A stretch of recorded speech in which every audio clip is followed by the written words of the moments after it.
Hi there, my name is Melat, and I am the Young Parents Assistant Director with Youth Unlimited. I am really excited to introduce to you today my dear friend and mentor, Lorna Dueck. Hi, everybody. Nice to see you. We are here with another segment of Hope That Helps. And our topic for today is going to be mentoring and the benefits of mentorship. I have had the great privilege of having Lorna as my mentor, and we've been journeying together for the last couple of months. And I can tell you it's been just a very interesting, a challenging, a fun journey so far. And she's challenged me in ways, she's challenged my perspective in so many ways, and she's helped me grow. So yeah, it's been a really impactful relationship for me. So let's start off by getting you to tell us a little bit about yourself, Lorna. Okay, well, Malad, it's a two-way street. I have been impacted by you in a really positive way too. And mentorship is about a give and take between two people on the journey of life. And I am newly retired, so Malak got me at a really great place. I'm a former CEO of a television station, and I'm a broadcaster. I have been broadcasting for about 36 years. I started when I was 19 and have never stopped. And I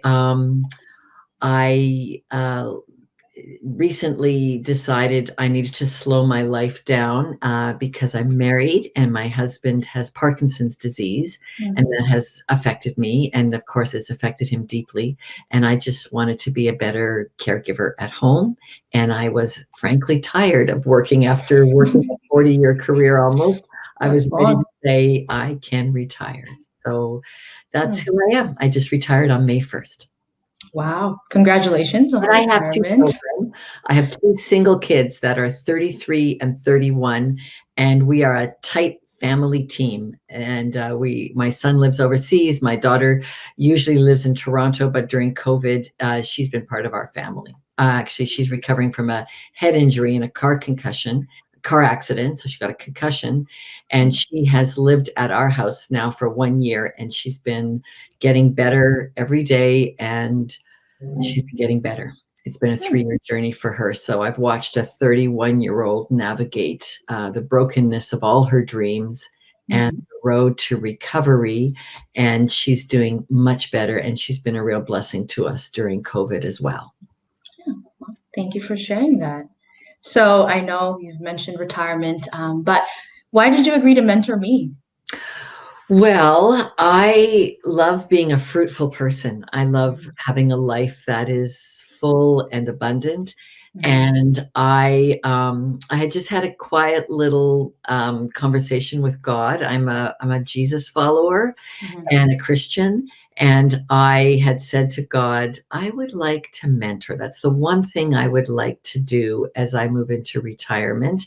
And I just need one special person. And then, boom, you popped in with your question. You and I have known each other for probably 8 or 9 years. Your parents introduced you to me when we both lived in Winnipeg. And then you moved to Toronto, and I tried to be nice to you and have time for you, but my job was totally busy. And we only saw each other twice a year, probably, and talked, maybe monthly. And so now that I'm not so busy, was just the perfect time for us to be in a weekly relationship. And it worked out really well. And I'm, benefiting from all of that, I can say. It does, yeah. Now, do you have a mentor yourself? Well, I've had many mentors in life. And right now at 60, I call them coaches. I call my mentor a coach. And we talk. And so I have two coaches, perhaps. One that is really more for my spiritual life, and one that is more for my professional and my transition life about moving into this stage. And she was my coach for my CEO role. Okay. And she was actually a paid coach for my CEO role. So when you're at that level of leadership, I had 160 staff, and there are some issues that you cannot just share. You have leadership challenges that you really need someone from the outside, and very valuable. I would keep copious notes and all of that. And now she is more like a friend coach on some of the professional issues of transitioning into retirement. So throughout your years, you've seen the benefits of mentorship and now coaching. Oh, yes. Like when I Okay. was your age and Mhm. younger, I had mentors all the time, and I'm a pretty high maintenance person. So I would have a mentor for my life as a journalist. I had a mentor for my life as a mother and a wife. I had a mentor for my life as I was a professional speaker for a while. And yeah, I've just always had mentors. So why do you think mentorship is important? Well, I can't help but pass it through my lens of seeing life spiritually. We're not just physical beings, we have a Mhm. deep inner life, whether you recognize it or not.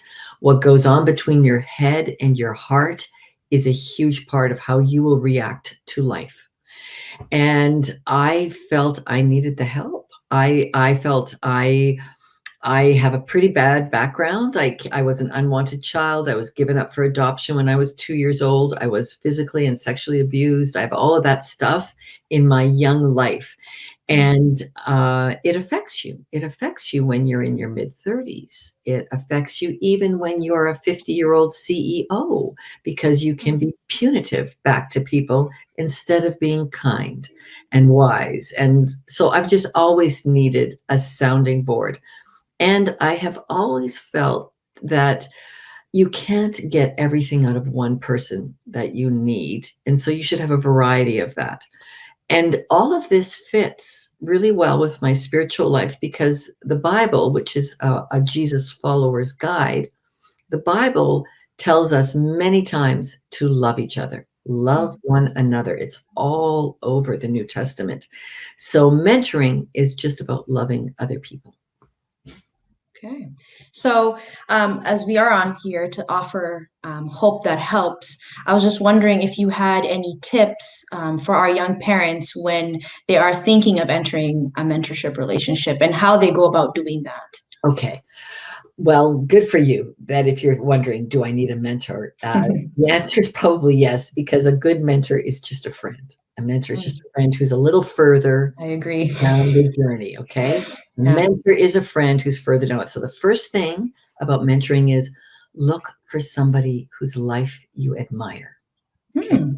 Look for somebody whose life you admire. And then secondly, when you're ready to approach that person and ask to be mentored, it's kind of scary, it's kind of everything. Just define your expectations for yourself first. Write them out. So what you and then figure it out to that person. So what you want to say is uh, you want to talk to that person maybe once every 2 weeks, or maybe once a week, or maybe once a month. Once a month probably isn't enough. I would recommend once every 2 weeks. And say, could we have a conversation once every 2 weeks for an hour? And could I come with two questions for you? And then you think about what are two things, like maybe your partner is driving you nuts and you just ask about that question, or maybe you've always wanted to be able to go back to school, or maybe you have a child who has certain needs and you don't know how to cope with it. Mhm. So you want to pick a mentor whose life has been a little bit along the path that you either are in or you would like to get to, and you want to just define it. So it's important not to just be too undefined over it. Mhm. Okay. Funny as you're mentioning those things, I was thinking when you said a person you admire, and I definitely your life has been something I've looked up to, and like you said, we've known each other for a few years, so I find it almost amazing how this relationship has worked out, and that you get to mentor me, and we are on this journey together. So thank you for those tips.